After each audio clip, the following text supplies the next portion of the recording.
चालू बहू। कमलेश और उर्मिला जी के 2 बेटे थे। बड़े बेटे का नाम था अंशुल और छोटे बेटे का नाम प्रदीप। दोनों की शादी हो चुकी थी। अंशुल की पत्नी सीमा और प्रदीप की पत्नी काव्या थी। बड़े बेटे अंशुल की पत्नी सीमा सीधे सादी स्वभाव की, वहीं दूसरी तरफ प्रदीप की पत्नी बड़े ही चालू स्वभाव की। मम्मी जी, मैंने किचन का सारा काम कर दिया है, नाश्ता बन गया है। आपको जब भी खाना हो मुझे बता देना।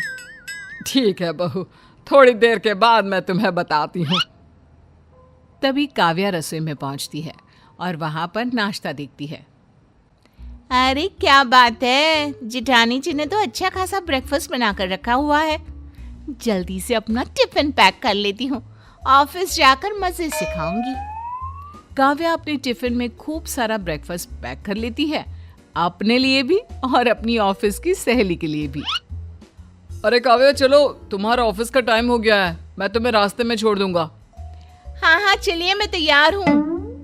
थोड़ी देर के बाद, सीमा बहू, मेरे लिए नाश्ता ले आओ। अरे मैंने तो इतना सारा ब्रेकफास्ट बनाकर रखा था, कहाँ चला गया? अभी तक तो किसी ने खाया भी नहीं है। अरे क्या हुआ बहू, नाश्ता लाने में इतनी देर क्यों लग रही है? मम्मी जी, मैंने नाश्ता बनाया तो था, लेकिन पता नहीं कहाँ चला गया। किचन में तो कुछ भी नहीं है। ये कैसी बात कर रही हो तुम? नाश्ता कहाँ चला जाएगा? मुझे तो लगता है तुम मुझे पागल बना रही हो। तुम्हारा काम करने का मन नहीं है ना? नहीं मम्मी जी, ऐसी कोई बात नहीं है, मैंने सच में ब्रेकफास्ट बनाया था। शाम को काव्या ऑफिस से लौट कर आती है और वो डिनर बनाती है। खाना खाते वक्त उर्मिला जी अपनी नाराजगी दिखाती है।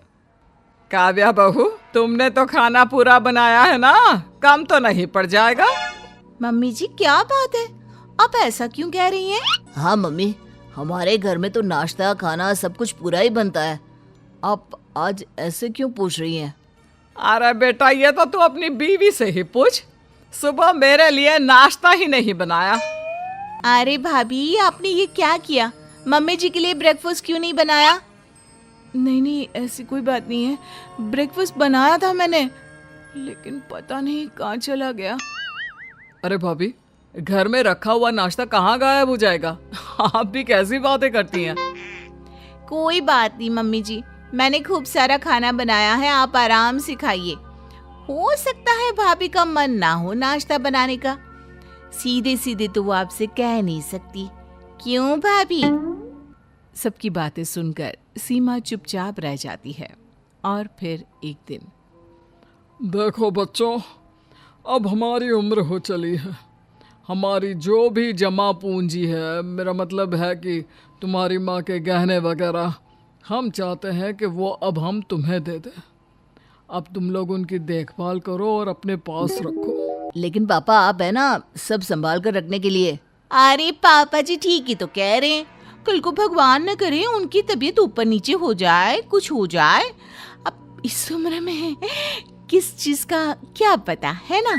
बहुत सही कह रही है। देखो बेटा, बाकी सारी चीजें तो मेरे पास 2 है, लेकिन ये जो बड़ा वाला हार है ना, ये बस एक ही है। कोई बात नहीं मम्मी जी, ये हार आप अपने पास रख लीजिए और बाकी की चीजें आप चाहे तो हम दोनों को दे सकती हैं। लेकिन मम्मी जी, आप इस उम्र में इसे कैसे संभालेंगी? अरे कहीं इधर उधर रखकर भूल गई तो? बहुत सही कह रही है, लेकिन प्रॉब्लम यह है कि हम इस हार को तुम दोनों में से किसे बांटे? हाँ पापा, ये बात तो सही है, लेकिन कोई बात नहीं, अंशुल भैया बड़े हैं, आप चाहे तो ये उनको दे दीजिए। हाँ, वैसे आप ठीक ही कह रहे हैं मम्मी जी, ये हार आप सीमा भाभी को ही दे दो। अरे नहीं, इस पर तुम्हारा भी पूरा अधिकार है। पूरे परिवार में किसी को समझ में नहीं आता कि उस हार को दोनों बहुओं में किस तरह बांटा जाए। काव्या हार को पूरी तरह से अपने पास रखना चाहती थी, इसीलिए एक दिन मौका देखकर वो उर्मिला जी के पास पहुंच गई। मम्मी जी, मेरे मायके में ना शादी है, तो मुझे वो आपका बड़ा वाला हार चाहिए था। अरे हाँ, क्यों नहीं बहू, ले जाओ, तुम्हारे काम नहीं आएगा तो किसके आएगा, लेकिन थोड़ा संभाल कर रखना। हाँ बेटा। काव्या उस हार को लेकर अपने मायके चली जाती है और जब वो शादी से लौट कर आती है तो बुरी तरह से रोते और चिल्लाते हुए वापस आती है। ये देखकर सब लोग डर जाते हैं। क्या हुआ काव्या, तुम इतना रो क्यों रही हो? सब ठीक तो है ना काव्या?